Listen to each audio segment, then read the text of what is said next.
आज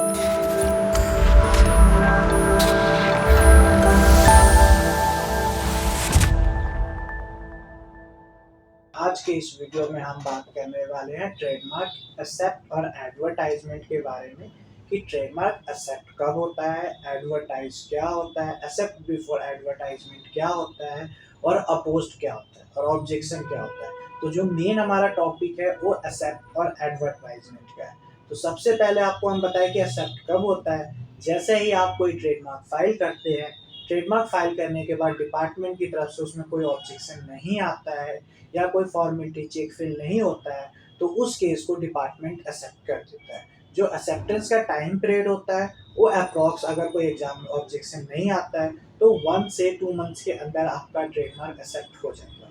जैसे ही आपका ट्रेडमार्क एक्सेप्ट हो जाता है उसके बाद वो एडवर्टाइजमेंट के लिए चला जाता है, और जो एडवर्टाइजमेंट का टाइम पीरियड है वो 7 से 15 डेज का टाइम होता है, जिसमें वो एडवर्टाइजमेंट होके आ जाता है। जैसे ही एडवर्टाइजमेंट होता है आप टीएम स्टेटस पे जाके आप देख सकते हैं कि उसमें प्रॉपर जर्नल नंबर होता है कि इस जर्नल में आपका इस डेट को एडवर्टाइजमेंट हो गया। एडवर्टाइजमेंट होने के बाद जो टाइम पीरियड होता है रजिस्टर्ड होने के लिए वो होता है 4 मंथ्स का। जैसे ही आपका 4 मंथ्स कंप्लीट हो जाता है उसके बाद आपका वो केस एज रजिस्टर के लिए चला जाता है। ठीक है, ये हो गया। अगर अब आ जाती है बात अपोस्ट की। एडवर्टाइजमेंट और अपोस्ट में क्या डिफरेंस। जैसे ही आपका एडवर्टाइजमेंट हो गया उसका बाद एक जर्नल जो निकलता है वो जर्नल पब्लिश किया जाता है नॉर्मल सभी के लिए, वो ऑल ओवर वर्ल्ड के लिए होता है। उसमें अगर किसी कंपनी को या किसी पर्सन को या किसी इंडिविजुअल या कोई भी पर्सन है उसको लगता है कि क्या ये ट्रेडमार्क उनको नहीं मिलना चाहिए, किस रीजन से नहीं मिलना चाहिए, तो उसके बिहाफ पे वो आपका अपोस्ट कर सकते हैं। जो अपोस्ट करते हैं तो उसमें प्रॉपर ग्राउंड होना चाहिए कि आपको क्यों ना मिले, उनके पास होना चाहिए, ये सारी चीज़ें उस ग्राउंड में लिखा होता है। उसके बाद जैसे ही अगर कोई आपका अपोज करता है केस, तो अपोज करने के बाद उसमें अपोज करने के बाद उसमें आपको उसका काउंटर स्टेटमेंट देना होता है कि काउंटर स्टेटमेंट कि आपको ही क्यों मिलना चाहिए, उनको नहीं मिलना चाहिए, सारी ग्राउंड्स उसमें प्रॉपर फाइल होता है। फाइल होने के बाद उसमें एविडेंस फाइल किया जाता है। एक चीज़ ध्यान रखना है, जैसे ही आपका अपोज होता है तो उसके बाद जो टाइम पीरियड होता है वो 2 मंथ्स का होता है, जो ऑलरेडी अपोज नोटिस में आपको ऑलरेडी मेंशन किया जाता है। बहुत सारी जगह ऐसा होता है जो आपको बोलते हैं 1 मंथ का होता है, बट 1 मंथ्स का नहीं, 2 मंथ्स का नॉर्मली होता है। तो वो चीज़ आपको ध्यान रखना है। जैसे ही आपका अपोज होता है, काउंटर स्टेटमेंट आप फाइल करते हैं, तो उसके बाद आपको एविडेंस भी फाइल करना होता है। आप एविडेंस जब फाइल कर लेंगे तो उसके बाद आपको उसमें वेट करना होता है हियरिंग का।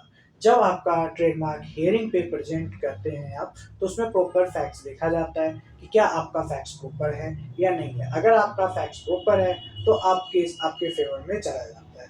इसके अलावा एक चीज़ और, अभी बहुत सारी चीज़ें चल रही है, ये आप लोग के साथ भी हो रहा होगा। बहुत सारे अभी एक केस ऑलरेडी हमारे पास आया है कि एक क्लाइंट का ट्रेडमार्क ऑलरेडी रजिस्टर्ड था, उनके पास ऑलरेडी एक स्टाफ काम कर रहे थे, उन्होंने क्या किया, उस ट्रेडमार्क का थोड़ा सा चेंजेस करके उसका फाइल कर दिया ट्रेडमार्क। उन्होंने सोचा ऑनर को नहीं पता चलेगा। नॉर्मली क्या होता है उस चीज़ के बारे में नहीं पता चलता है, बट अगर आप हमारी वीडियो देखते होंगे ट्रेडमार्क के रिगार्डिंग, तो आपको पता है आप कैसे चेक कर सकते हैं कि आपका रिलेटेड कोई ट्रेडमार्क फाइल हुआ है कि नहीं, और हुआ है तो उसमें आप क्या स्टेप ले सकते हैं। तो उसके बाद आप उनको नोटिस भी शेयर कर सकते हैं, प्लस अगर उनका एक्सेप्ट हो चुका है तो आप अपोस्ट भी कर सकते हैं। अपोस्ट आपका हो जाता है तो एक चीज़ ध्यान रखना है, जब आपका ट्रेडमार्क अपोज होता है तो प्रॉपर एक आपको लीगल कंसल्ट हायर करना होता है। जैसे हमसे भी आप कर सकते हैं, हम आपको प्रॉपर गाइड करेंगे कि क्या वो ट्रेडमार्क आपको आगे प्रोसेस करना चाहिए या नहीं करना चाहिए। अगर करना चाहिए तो आपके ग्राउंड्स क्या है, हम आपसे पहले ये चीज़ें क्लियर करेंगे।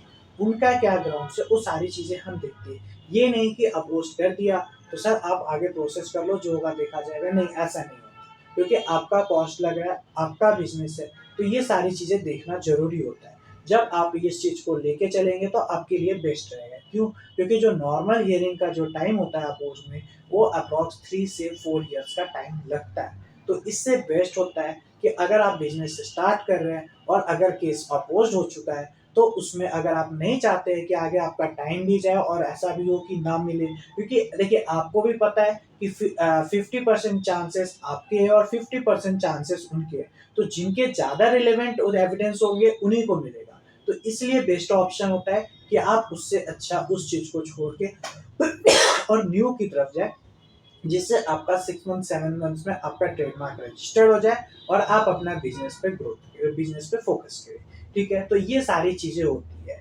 ऑब्जेक्शन का ऑलरेडी आपको पता ही होगा, हमने बहुत सारी वीडियो ट्रेडमार्क ऑब्जेक्शन पे बता रखा है। आपको चेक कैसे करना है वो भी हमने आपको बता रखा है। जर्नल के लिए आप नॉर्मली गूगल पे जाएंगे, गूगल पे जाने के बाद आप वहाँ पे आईपी इंडिया सर्च करेंगे। आईपी इंडिया सर्च करने के बाद आपको जर्नल का प्रोसेस वहाँ पे शो हो जाएगा।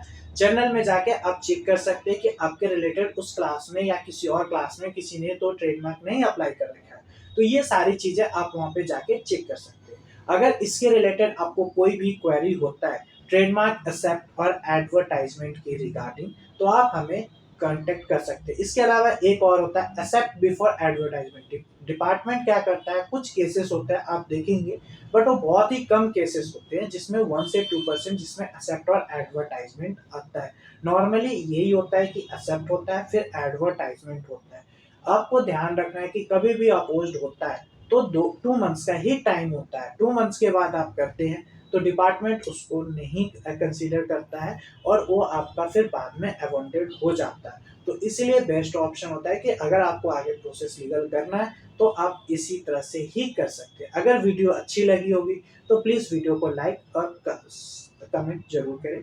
ठीक है, और वीडियो चैनल को सब्सक्राइब जरूर कर ले, जिससे आपको इसके रिलेटेड कोई भी क्वेरी होता है या कुछ भी आपको पूछना होता है या आपको कुछ भी अपडेट चाहिए trademark regarding, ISO regarding, GST regarding, जो भी लीगल सर्विसेज होते हैं, तो आप हमें कमेंट करके आप हमसे पूछ सकते हैं।